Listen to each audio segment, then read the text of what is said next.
রসস্বাদ। ভক্তি রসটি কেমন সেটা যদি আস্বাদন করতে হয়, শাস্ত্র বললেন আগে গৌর চরণকে নিজের সম্পদ মনে করতে হবে। আমরা সম্পদ মনে করি কোনগুলোকে? এই জগতে যা কিছু আছে, টাকা পয়সা বিষয়, এগুলোকে আমরা আমাদের সম্পদ মনে করি, কিন্তু প্রকৃত সম্পদ এগুলো তো নয়। সত্যি কি এগুলো আমার? এই যে আমার, আমরা অহরহ বলি না আমার, এটা আমার ঘর, এটা আমার বাড়ি, এটা আমি করেছি, এটা আমার জিনিস, সর্বদাই আমরা এটাই বলতে থাকি, আমার জিনিস, আমি করেছি। কিন্তু আদৌ তুমি কিছু করনি,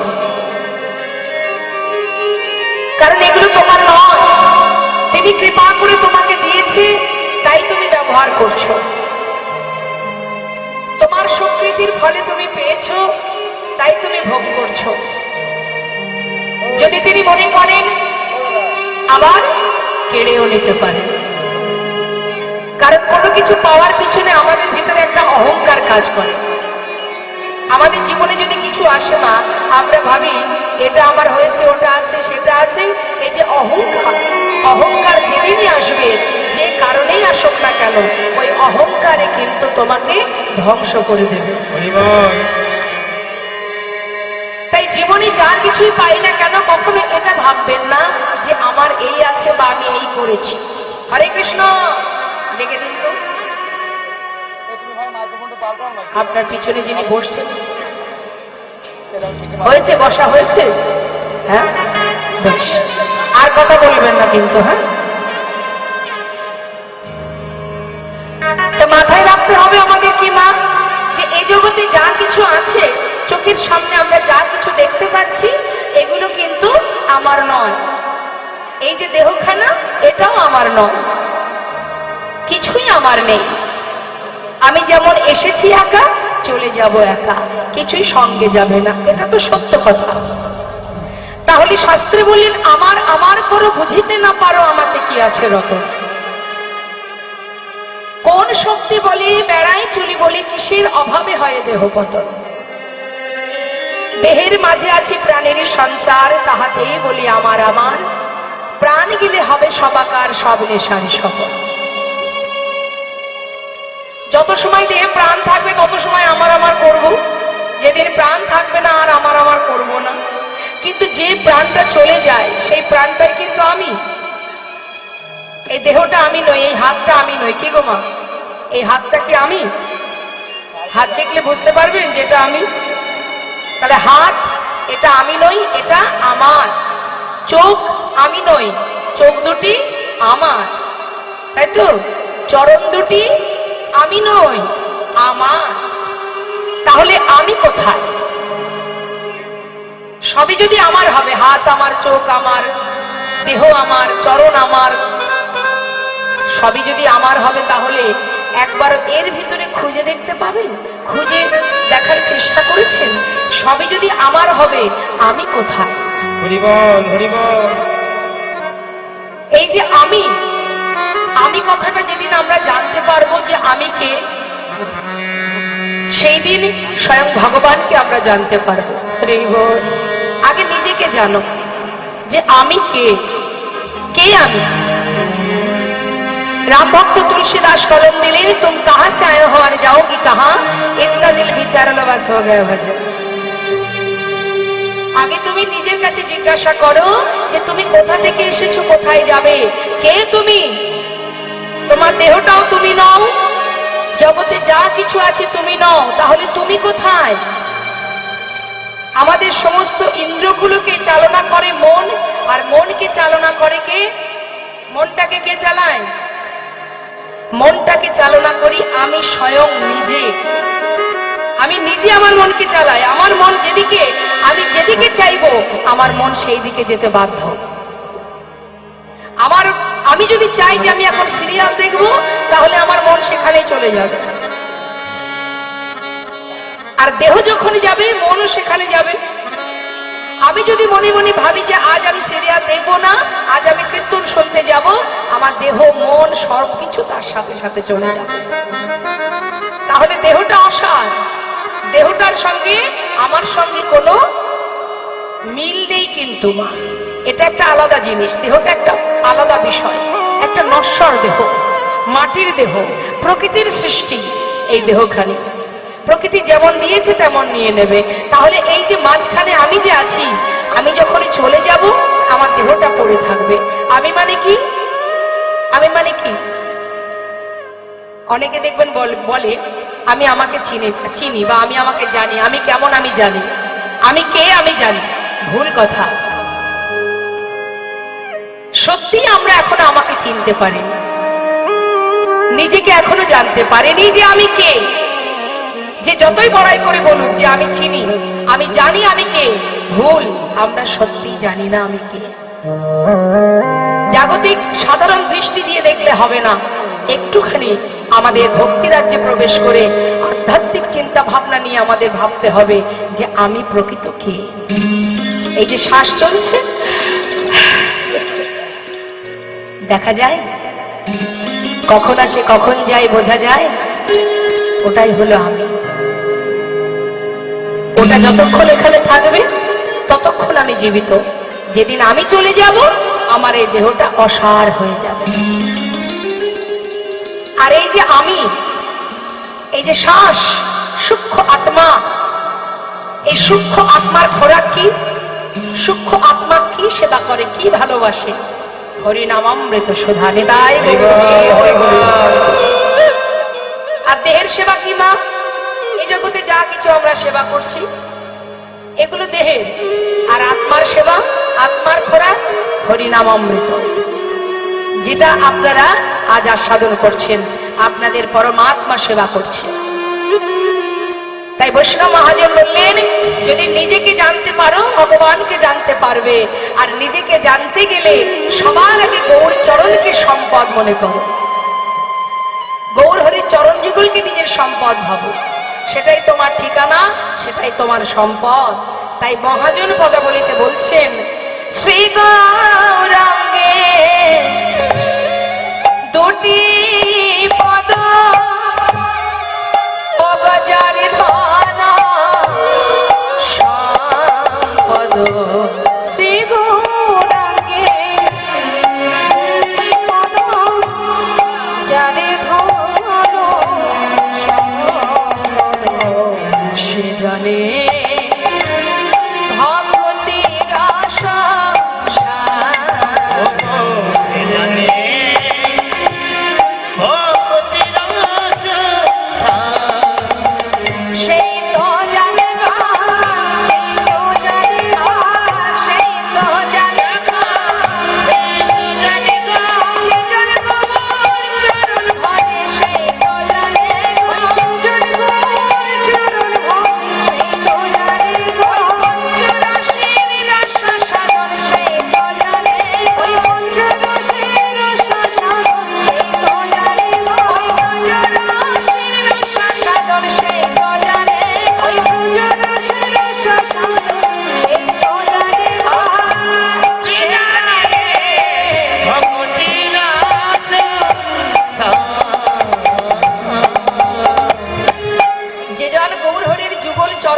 করতে পারে সেই জানে তার সম্পদ কি, ভক্তি কি জিনিস একমাত্র সেই জানতে পারে। জয় রাধে। কিন্তু মাগো, এত সুন্দর কৃষ্ণ ভজনের মানব জন্ম পেয়ে আমাদের সারাদিন ধরে মায়ার সংসারে মায়ার বালিশ মাথায় দিয়ে মনের সুখে ঘুমিয়ে থাকতে থাকতে কে আমি, আমি কার, কেন মরে যারে তপত্রয়, ইহা না জানে জীবের কইছে হিত হয়। আমার কি করণীয়, আমি কি করছি, কি আমার কর্তব্য, আমি সব ভুলে গেছি। কেন না মায়ার বালিশ মাথায় দিয়ে ঘুমাচ্ছি। তো সংসার আমার, ছেলে আমার, মেয়ে আমার, জীবনে যদি কেউ আমাদেরকে রক্ষা করে সে কে করবে? আমার সন্তান করবে, আমার স্বামী আমাকে দেখবে। কত ভরসা আমাদের, কি গো মাথায়? তো স্বামীর প্রতি কত ভরসা, স্বামী সারা জীবন দেখবে। সন্তানের প্রতি ভরসা, তারা আমাকে দেখবে। এটা হচ্ছে মায়া আর মোহ, আর কিচ্ছু নয়। কিন্তু কতদিন দেখবে আপনাকে? যতদিন আপনার ক্ষমতা থাকবে। যেদিন ঘরের কোণে আপনার জায়গা হবে সেদিন আর দেখবে। সেদিন তাদের মনে হবে যে আর কয়দিন বাঁচলে কে জানে বাবা, তাড়াতাড়ি মরলে বাঁচি। তাহলে এই জগতে তুমি যাদেরকে আগলে বসে আছো, পুত্র সংসারায় অতীব বিচিত্র নলিনেই জগতে তারালাঙ্গত অদ্ভুত অতিশয়। কেউ কারো নয়, কেউ কারো নয়। যেমন একা একা এসেছিলাম, একাই যেতে হবে। তাহলে কৃষ্ণ ভজনের জন্ম পেয়ে যদি সর্বদাই মায়ার বালিশ মাথায় দিয়ে ঘুমায়, তাহলে তো আর গোবিন্দ চরণে পৌঁছানো যাবে না। আমাদের নিজস্ব তো কিছু কাজ আছে মা, আমাদের নিজস্ব কিছু কাজ আছে, সেটা হলো কৃষ্ণ ভজন। সংসারে রান্না বান্না করব, আর ওই সবাইকে খেতে দেব, সবার দেখাশোনা করব, এটাই শুধু আমার কাজ নয়। ভালো একটা বাড়ি তৈরি করব, ভালো জায়গায় ঘুরে বেড়াবো, ভালো পোশাক পরবো, এটাই আমাদের কাজ নয়। আমাদের একটা নিজস্ব কাজ আছে, সেটা কি? কৃষ্ণ ভজন, গুরু কৃপা লাভ করা, কৃষ্ণ কৃপা লাভ করা। 84 লক্ষ জনি ভ্রমণ করে এই সুন্দর কৃষ্ণ বলার বদন পেয়েছি, হরি বলার বদন পেয়েছি। এই বদন পেয়ে যদি হরি বলতে না পারি, তাহলে বনের মধ্যে যেমন বৃক্ষকুল, পশুকুল, কীটকুল, তারা কৃষ্ণ নাম করতে পারে না। আর আমি মানবকুলে জন্ম পেয়েও আমি যদি কৃষ্ণ ভজন করতে না পারি, তাহলে বনের পশুর সঙ্গে আমার আর তফাৎ থাকলো কোথায়? এটাই তো আমাদের প্রথম আশা নয় এই পৃথিবীতে, জেনে রাখবেন। আজ না হয় আপনি বলবার শক্তি পেয়েছেন, কিন্তু এর আগের জন্ম পশুকুল, কীটকুল, পক্ষীকুল, যখন এই সকল কুলে জন্ম পেয়েছিলেন, তখন কি কৃষ্ণ নাম করতে পেরেছিলেন? ইচ্ছা থাকলেও পারেননি। আমরা পারিনি বাবা। সেই কারণেই ভগবানের কাছে বলেছিলাম যে যদি তুমি মানব কুলে জন্ম দাও, ভবে গিয়ে তোমার নাম করব। যদি মানব কুলে জন্ম দাও, দুহাত দিয়ে তোমার সেবা করব। যদি মনুষ্য কুলে জন্ম দাও, বলবার শক্তি দাও, বদন ভরে তোমার নাম গাইব। কথা দিয়েছিলাম। ভবে আসা মাত্রই পরিবারের সবাই জানিয়ে দিল, এটা মাতা, ওটা পিতা, এটা ভাই, এটা বোন, এটা ইত্যাদি ইত্যাদি সবার সঙ্গে পরিচয় করালো যে এরাই তোমার আপনজন। কিন্তু যার হাত ধরে এলাম, তার কথাটা একবারও কেউ বলল না। তাই ঘরের কোণে বসে মৃদু মৃদু হাসে আর মনে মনে বলে, বড় সাধ করে সাধনা করে আমার কাছ থেকে মানব দেহ পেলি, কৃষ্ণ ভজন করবি বলে ভবে এলি। আমিও দেখব যে কতবার তুই কৃষ্ণ নাম করিস, আর ভগবানের জন্য তুই কি করিস। মাত্র 2টো নকুল দানা বরাদ্দ ভগবানের জন্য। কি গো মা, সেবা দেন তো বাড়িতে? ভগবানের সেবা দেন? হ্যাঁ, কি সেবা দেন? বাতাসা, নকুল দানা? দেখেছেন মাথা নাড়িয়ে নাড়িয়ে বলছে হ্যাঁ। আচ্ছা, আমরা যদি সারাদিনে নকুল দানা খেয়ে থাকি, থাকতে পারবো?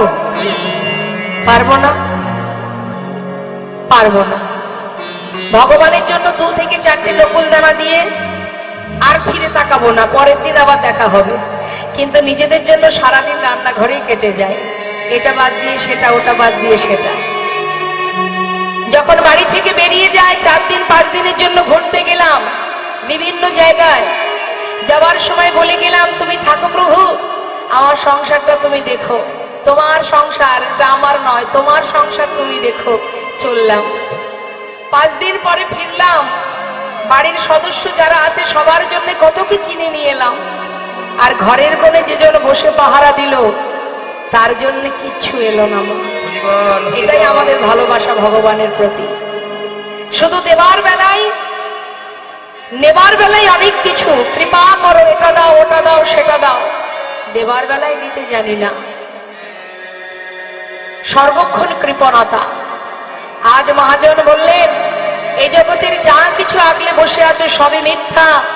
তাই ভালো যদি বাসতে চাও, যদি তার চরণে পৌঁছাতে চাও, যদি তার কৃপা লাভ করতে চাও, 2 দুফোঁটা নয়ন বাড়ি বরিশন করো, বদনে হরিনাম করো, আর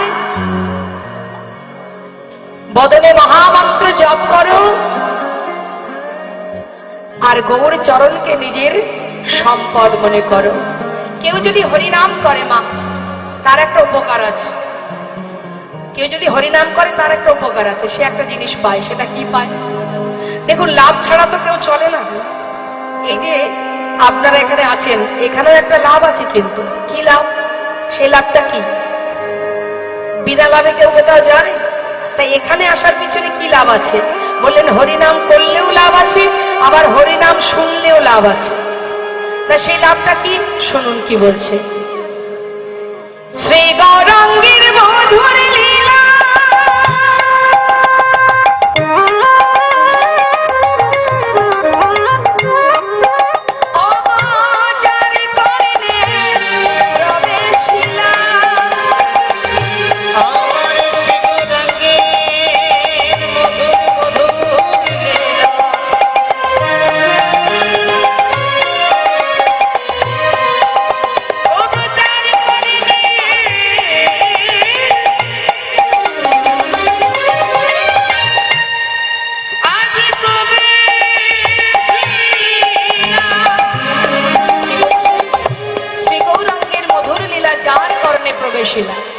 অর্থাৎ গৌর নাম যদি কারোর কানে প্রবেশ করে, তার কি হবে? হৃদয়নের মনোভেলতা, হৃদয়নের মনোভেলতা, জ্ঞানাধার চাই গো তোরে, ও তার জ্ঞানাধার চাই গো তোরে। যেজন হরিনাম শ্রবণ করে, অজ্ঞানাধার চাই গো তোরে।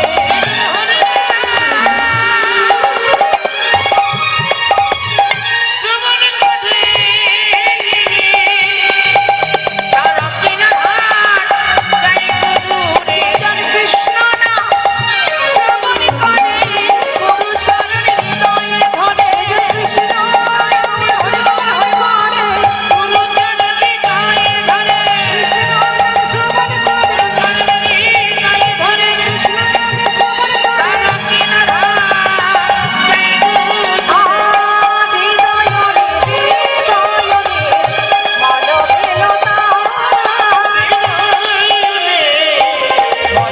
গো তোরে। যেজন হরিনাম শ্রবণ করে তার অজ্ঞানতার অন্ধকার দূরীভূত হয়ে যায়। মানে কি বললেন কথাটা? হরে কৃষ্ণ। দেখেছেন, কীর্তন না শুনতে এসে ঘরে বসে গল্প করলেই তো ভালো হতো, শুধু শুধু পাপটা করাতে হতো না।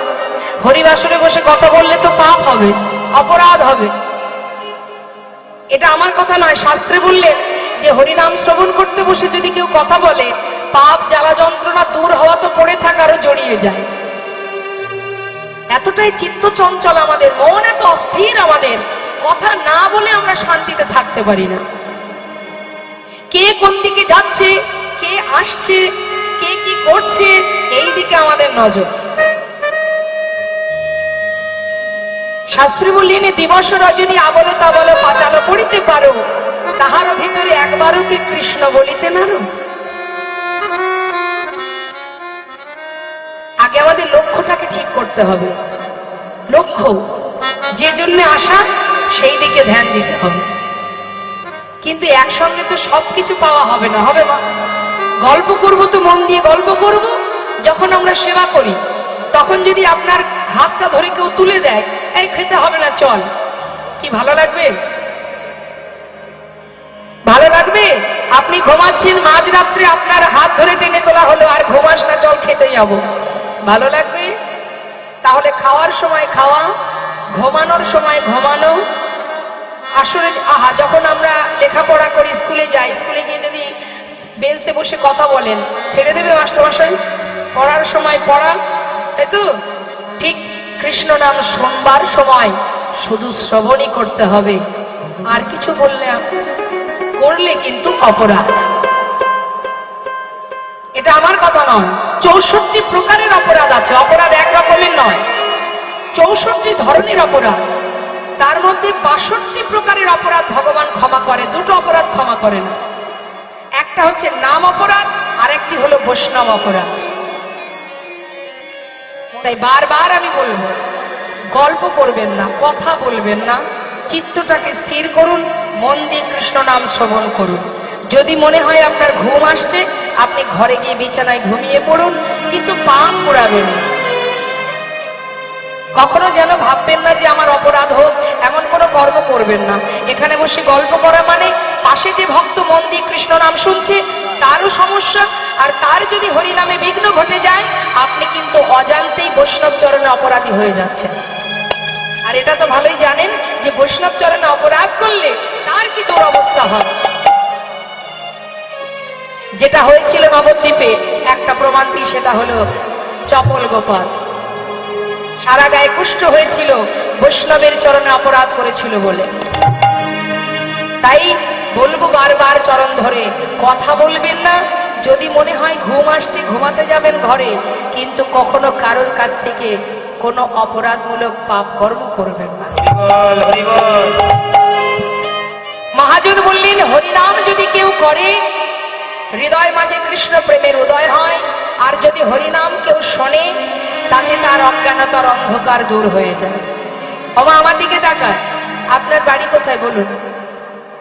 দেখুন, আমরা যে বাবা প্রকৃত জ্ঞান শূন্য, কেউ যদি আপনারা ভাবেন যে আমার প্রকৃত জ্ঞান আছে, হ্যাঁ, ভুল। আমরা সবাই অজ্ঞান হয়ে পড়ে আছি, আমাদের প্রকৃত জ্ঞান কারোরই নেই। মা বলুন আপনার বাড়ি কোথায়? আপনাকে জিজ্ঞাসা করছি।